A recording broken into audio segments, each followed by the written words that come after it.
Assalamualaikum warahmatullahi wabarakatuh, sahabat podcast Radar Sulteng dimanapun Anda berada.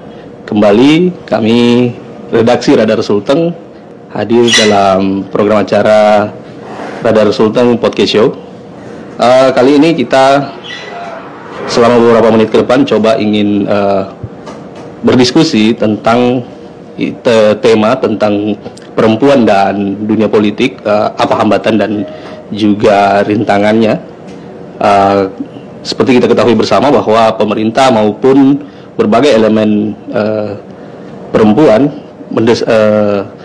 mendesak bahwa keterwakilan perempuan di parlemen maupun di eksekutif harus terpenuhi. Namun nyatanya beberapa perempuan yang terjun ke dunia politik belum bisa duduk di parlemen. Namun kali ini kami menghadirkan salah satu yang kami anggap cukup berhasil duduk di parlemen.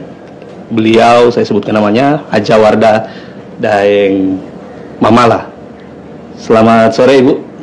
Selamat sore. Apa kabar? Baik, alhamdulillah. Siap. Suatu kehormatan yang luar biasa ini. Iya. Saya undang datang di Radar Sulteng, Bu. Radar Sulteng. Iya. Radar Sulteng ya. Siap. Ibu Wardah. Ya. Sebelumnya bisa diceritakan, Bu, mulai kapan Ibu terjun ke dunia politik hingga sekarang duduk di Dewan? Ya. Dengan mengucapkan Bismillahirrahmanirrahim, Assalamualaikum warahmatullahi wabarakatuh.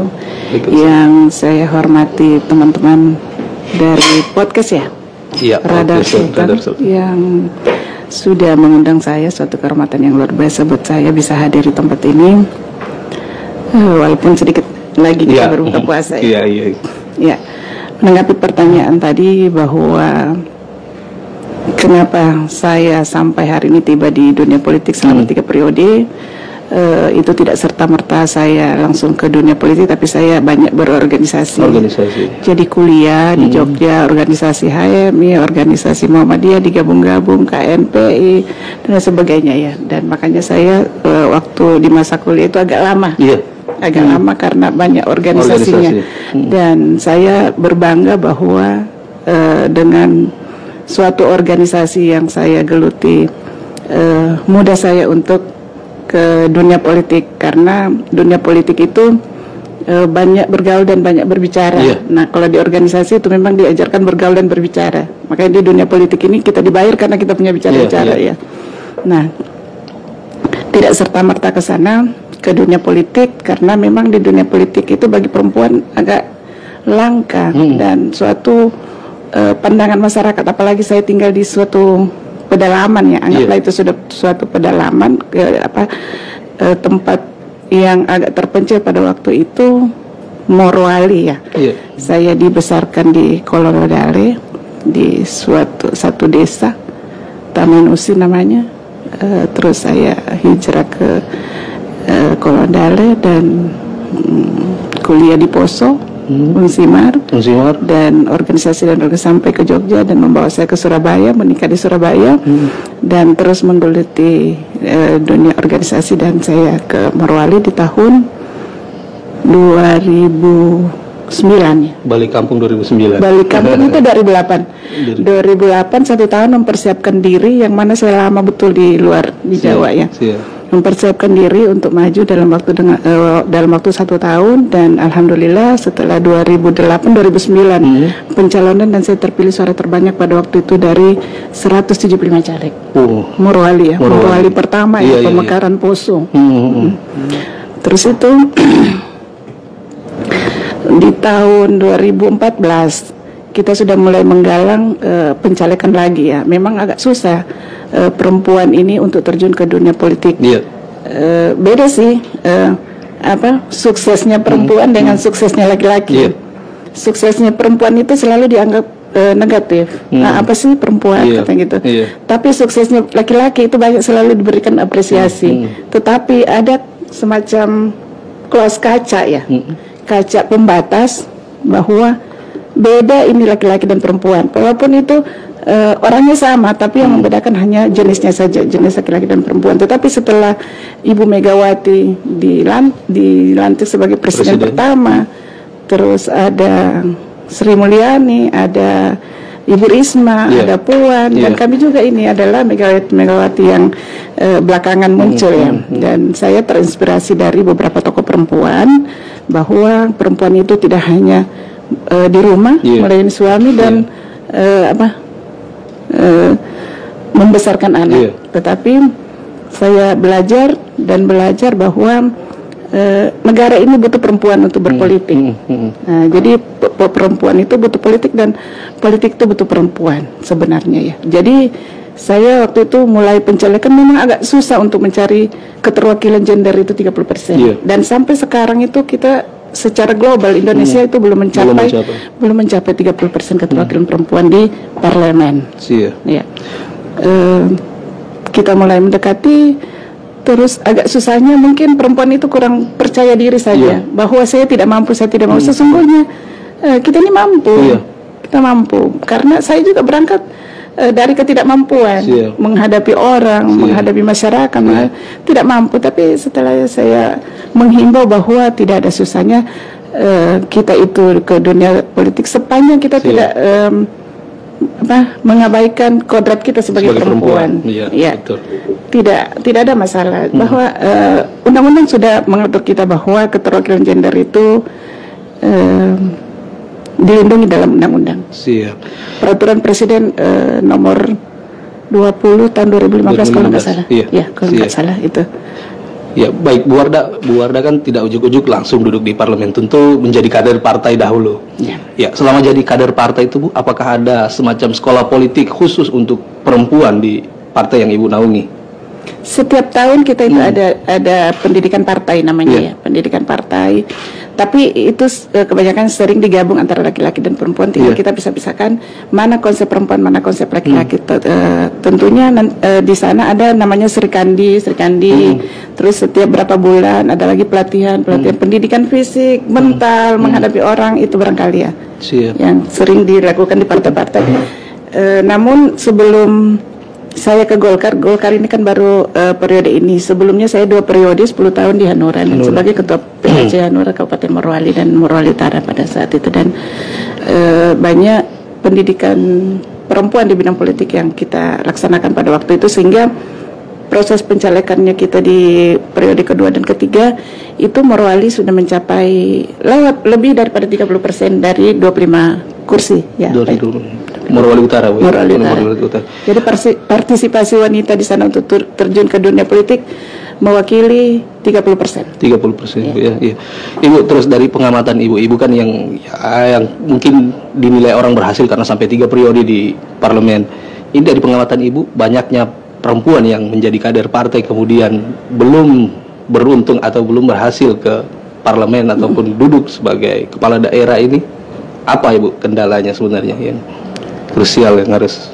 Kendala krusial itu saya kalau perempuan tuh kurang percaya diri, dan kalau di kota-kota barangkali itu mereka punyai, terus itu ya mungkin juga kembali lagi ke garis tangannya. Iya, itu lagi. Garis tangan, karena seberapapun kita berusaha ya kembali ke atas ya. Dan saya bersyukur alhamdulillah bahwa saya masih dipercayakan oleh masyarakat dan masih diizinkan oleh Allah Subhanahu wa Ta'ala bahwa 3 periode masih kita dalam keadaan menjabat dan sehat walafiat sampai akhir hari ini ya. Jadi bukan karena kapasitas ataupun kurangnya pembekalan dari partai, tapi memang dari individu perempuan itu sendiri, Bu ya? Iya. Kalau saya pribadi untuk itu memang melakoni sesuatu itu jangan setengah-setengah. Kalau saya ya, pokoknya full. Main setengah terus nggak jadi, tergantung, menyesal. Memang dia full betul. Ya maksimal kita bekerja dalam suatu organisasi untuk mencapai suatu tujuannya.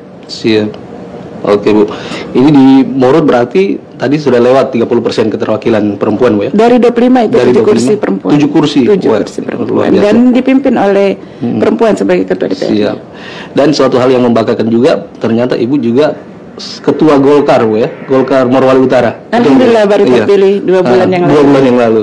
Ini kemudian dipercayakan. Ada tidak program Ibu ke depan untuk meningkatkan peran aktif perempuan khususnya di Morowali Utara untuk berpolitik? Ya, sebelum saya kesini seminggu yang lalu kita rapat partai khusus untuk pembekalan perempuan, mulai di tanggal 15 Mei itu khusus perempuan per desa kita rangkul dan kita lantik Sri Kandi perempuan, Sri Kandi Golkar yang di Morowali Utara sebanyak 124 desa. Kita lakukan mulai tanggal 15 dari desa ke desa.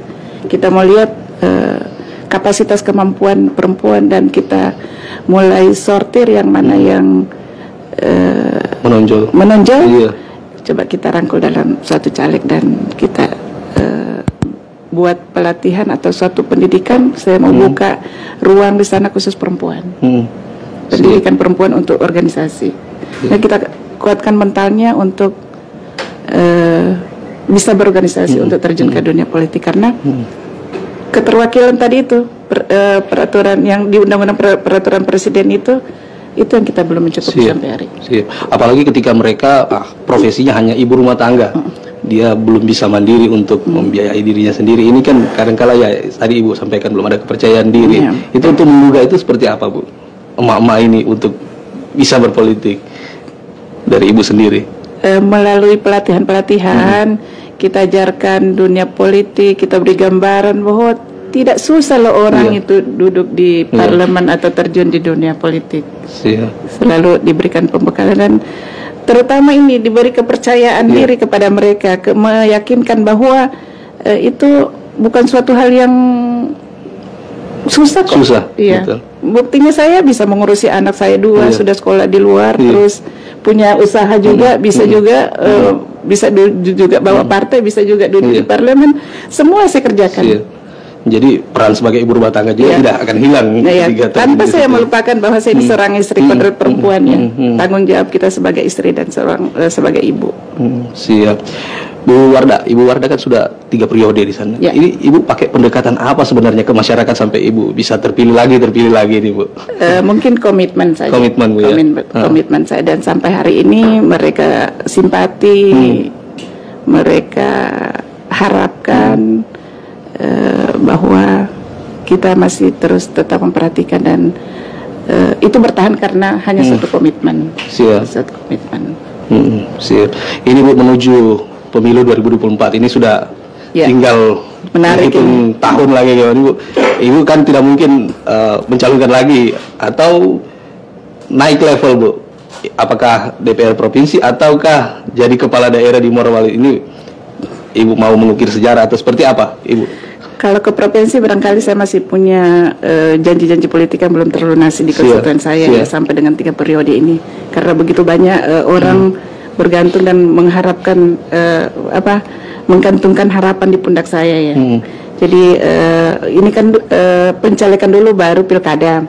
Jadi saya coba mau selama ini saya dapil 2 Soejaya, Mamusalato dan Bungkutara. Itu terukur 3 periode bahwa kita meraih suara terbanyak di sana sebanyak 2000 lebih ya Pak Ilham ya. Saya coba mau mengukur diri saya lagi untuk pindah dapil. Untuk pindah dapil Petasia Barat dan Petasia Timur. Nah, kalau itu memang terukur di sana bahwa kita mampu juga meraih suara terbanyak untuk pindah dapil, itu berarti sudah 6 kecamatan yang dirambah untuk menuju popularitas kita ke 2024 untuk pilkada ya. Pilkada. Berarti sasarannya calon bupati, Bu ya? Insya Allah. Siap, Ibu.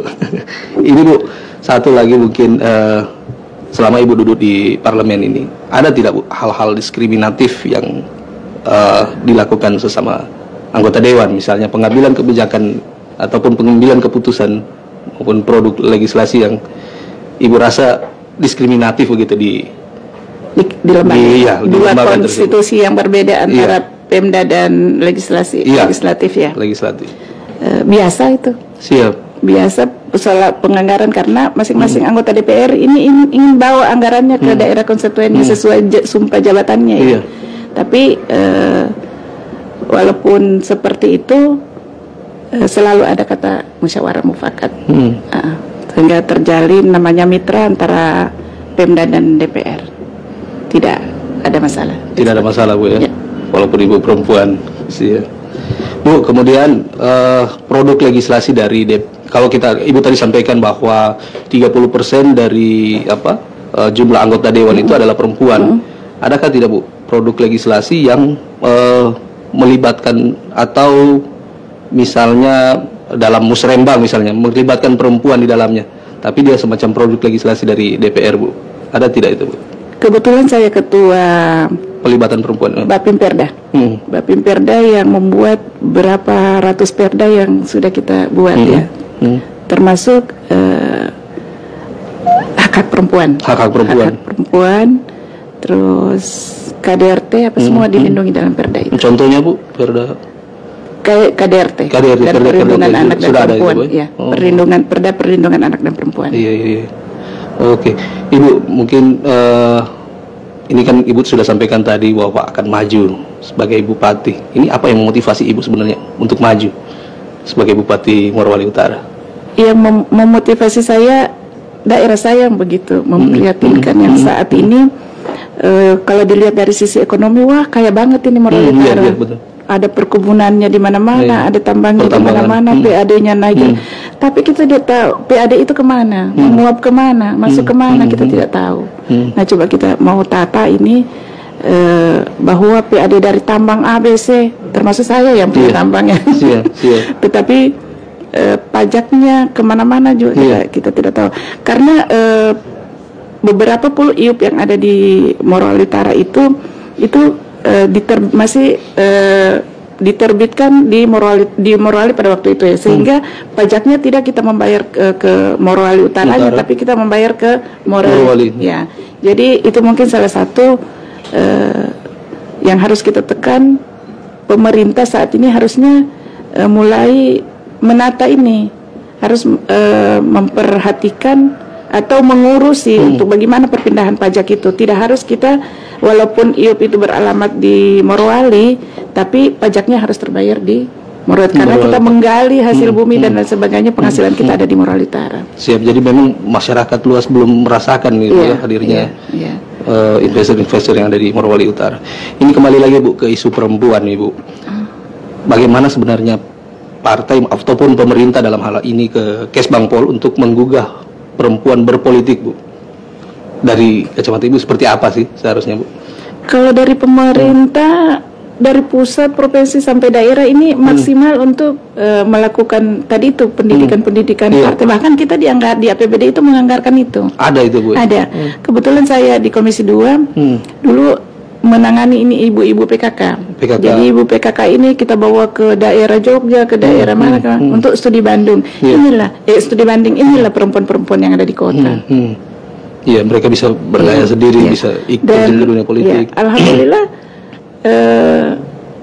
itu berhasil dilakukan. Terbukti Morowali Utara itu 7 perempuan yang dipimpin oleh perempuan.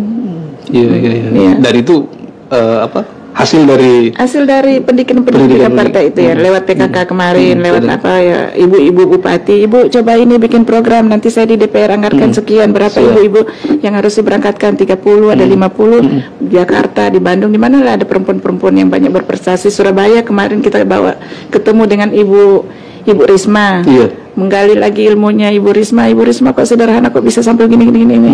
Hadirlah ibu-ibu PKK yang juga mewakili dari komunitas-komunitas, ada yang komunitas penjahit, barangkali komunitas alhamdulillah kita tercapai untuk periode yang ini. 7 perempuan, 7 kursi, 7 Sri Kandi, walaupun itu berbeda-beda partai. Dan alhamdulillah saya di Golkar itu 3 kursi. 3 kursi perempuan semua Bu ya.